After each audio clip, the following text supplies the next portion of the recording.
I initially was not going to do a video on this topic, considering the fact that Nero is not mentioned in the Bible whatsoever. This is of private interpretation in relation to this Caesar. Now, when it comes to these numbers in this Bible, okay, there's so much more to consider. That is another video. What I want to discuss is the occult information in your whole Egypt symbolism. You guys think this is a geographical location. This is incorrect.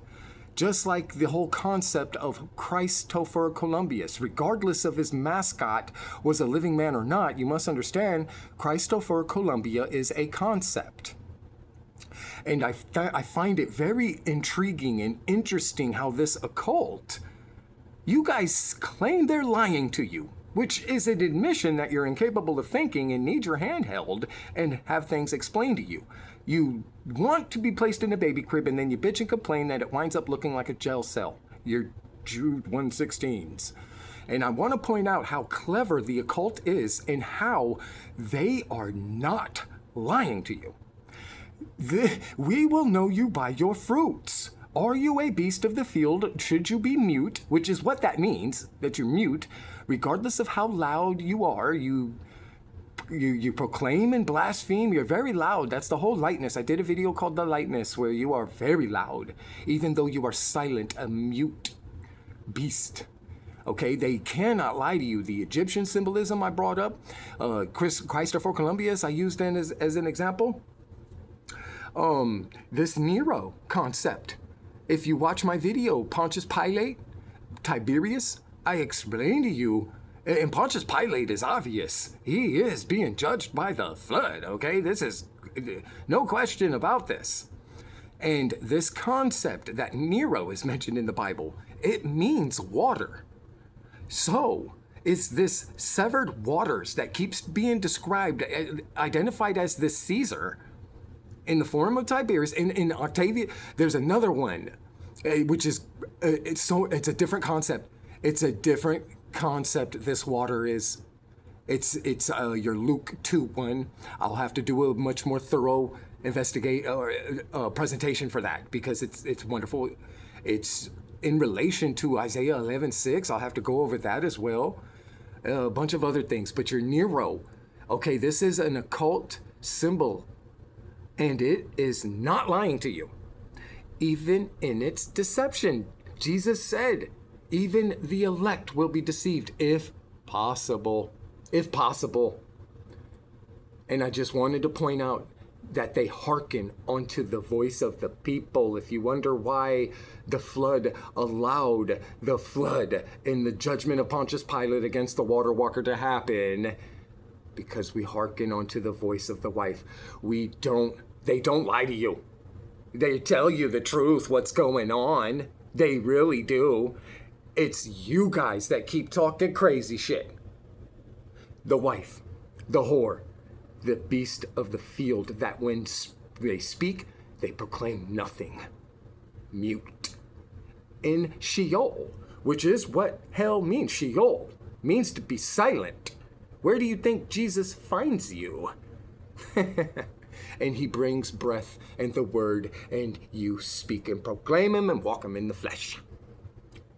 Dun, dun, dun, dun, dun, right across this surface of this Leviathan thing. And I just want to point out how the occult does not lie to you. You want them to lie to you because you want Jesus to be a genie so bad, to grant your wishes where you are the God of God. That's why you're in Sheol. And like I said, I wasn't even intending to do a video on this, but I'm looking at this thing just like Atlantis. They tell you Atlantis was swallowed by waters. What do you think they're talking about? You wanted the Pharaoh in Genesis 47. You keep wondering what happened to your geographical location of Egypt? Look at Easter Island. You ate yourselves to death. Locusts, plagues, creepeth things of the earth, just like Easter Island. And Atlantis is swallowed by these waters. Are they lying to you? When they tell you Pontius Pilate is a man, and these waters are filled with men, judging the Son of God? Or are they lying to you? You told me he was a man so you could have something to blame and be unaccountable in the garden to dismiss your own participation. Just like Adam, who turned into a beast of the field. And it was only at the expense of the children. Nothing more. And Jesus, Hosanna, Hosanna, Hosanna, Emmanuel, that is the whole purpose. Where do you think he found Jonah at?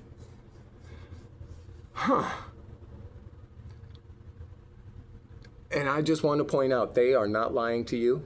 You are lying to you. Every time you wanted the Pharaoh over you, you lie to yourself. That's the whole point of Pontius Pilate. You knew he was a good man, yet you wanted the one that did not judge you, which is Barnabas. And he didn't judge you because he didn't give a shit about you. The irony in a world where you could be anything you want, a doctor, an astronaut, and you choose to bitch, murmur, and complain and Jude 1:16 us into the depths because you are dark, shapeless, and without form. You are void because he does not walk on your water.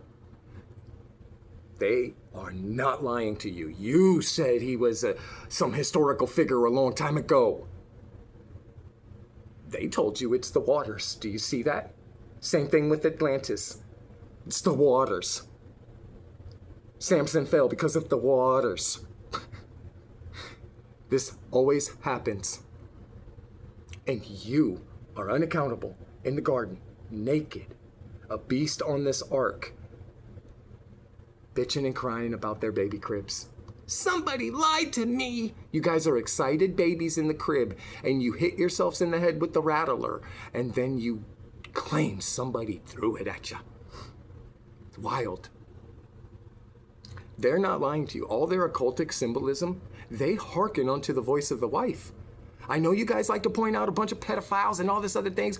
Policies of this nature are going to attract these psychopaths. It's up to us to be accountable and vigilant. It's not these programs' faults just because it attracts the psychopaths. It's the absence of blaming it as a whole rather than accountability of the individual. That's why you want somebody to blame so bad. It must have been Nero. You mean the waters? I agree. They agree. You're the only one lost in confusion in Sheol. You're the only one. Nebuchadnezzar, he overtook Tyre. No, he didn't. Oh my God, you guys keep eating yourselves to death. What happened to Rome? Jesus tells you, don't put your trust in the treasures that moths and dust corrupt. Who's eating the dust? The flood is. That serpent, the deceiver against the truth. I know I'm rambling on, but I just want to stress the fact that they're not lying to you. The flood lies to themselves. They say, it wasn't me, it was that bitch. Yeah.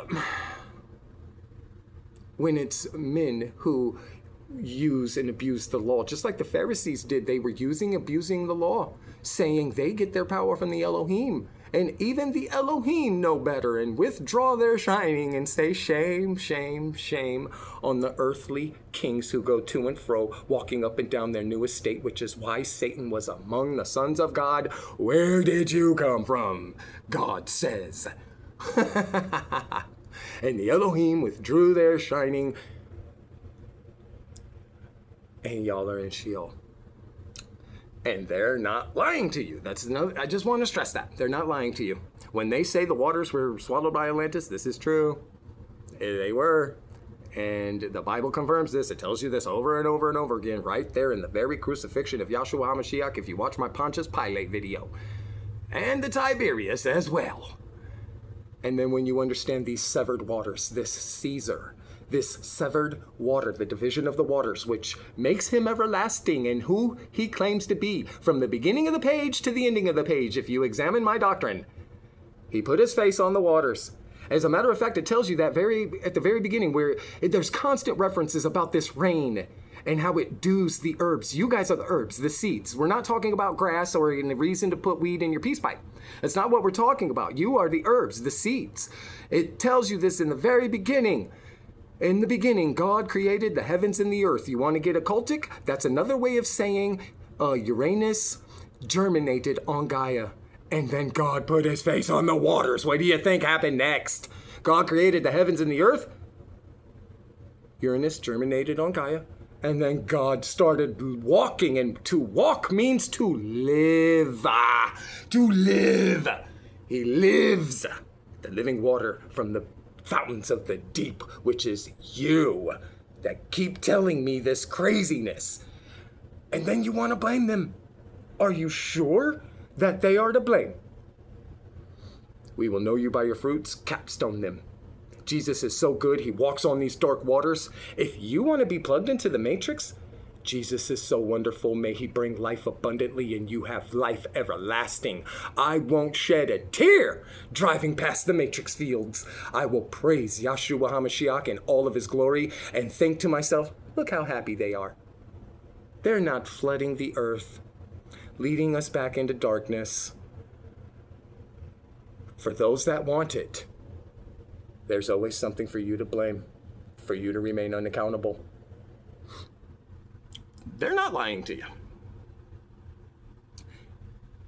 We are a very strange species that has this odd ability to deceive ourselves, Satan.